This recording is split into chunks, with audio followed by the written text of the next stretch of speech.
Buongiorno tutti. Those were the first words I've learned today. I'm moving to English if I may. I'd like to ask you a question. If you could go back in time and change something, what would that be? I'll share my story with you.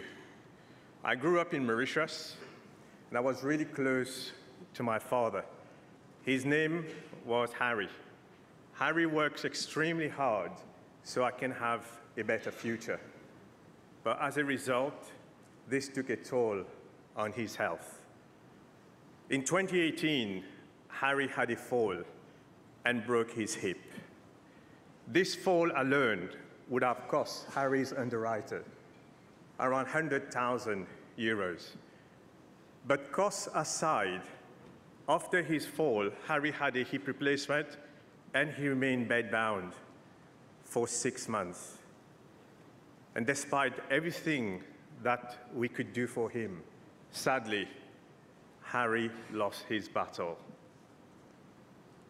Losing someone like this, who you love dearly, is unacceptable. I was heartbroken, but I decided to fight.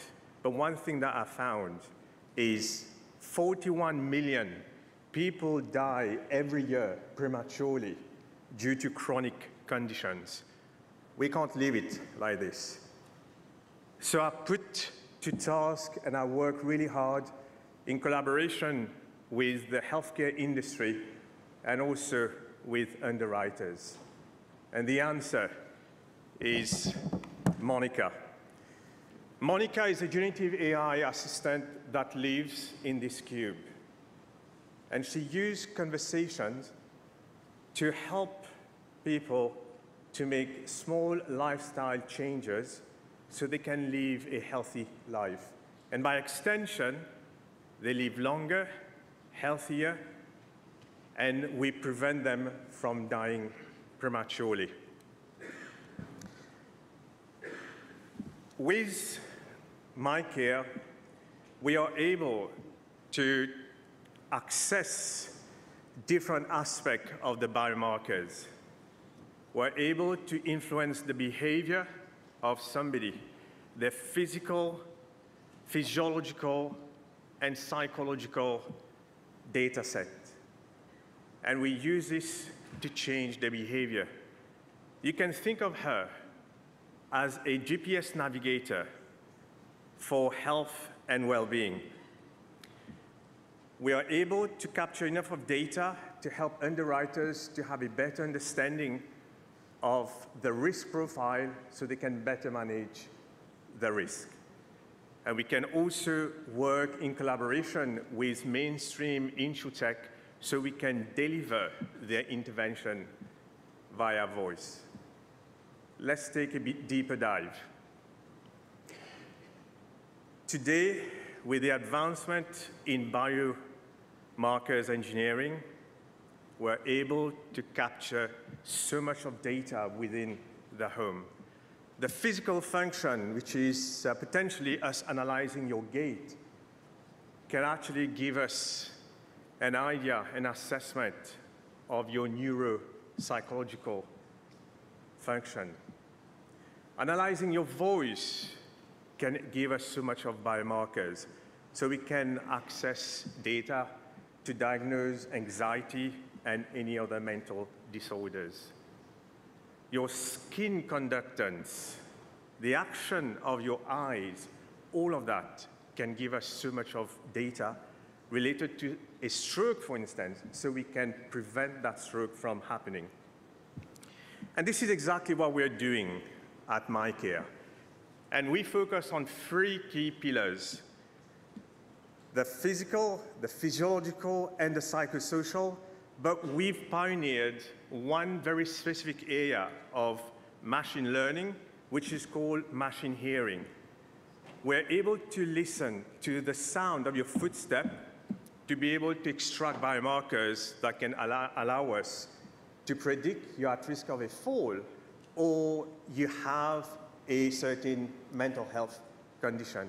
We can also analyze your vocal cord to identify an early stage of a lung cancer, but also of a stroke, so we can prevent it. By analyzing your sleep pattern, that tells us so much about you and about your health. Having captured all those data, Monica, our AI, is able to then push certain digital therapies that can help somebody to live longer. And our aspiration as a company is to give somebody an additional 12 years as healthy life. We're talking about longevity, we're talking about health span. And so far, we've achieved 5 years. Our technology today is across the world. And time again, I talk to CEOs and CIOs from underwriters. And it's clear that AI is on the agenda of every organization and at the back of the mind of every CEOs and CIOs. And I often get asked, will AI replace human beings? Well, if I want you to take something from this talk today, is this. And I will use those numbers to illustrate my point. In 10 years from now, there will be a deficit of about 1 million, that's only in Europe, of the people today that are preventing the policyholders from spending time in the hospital. This is not human versus AI. But one thing for you to remember is those organizations that are investing in AI today will replace those that aren't using AI. You've been a great crowd. Thank you so much. Grazie mille.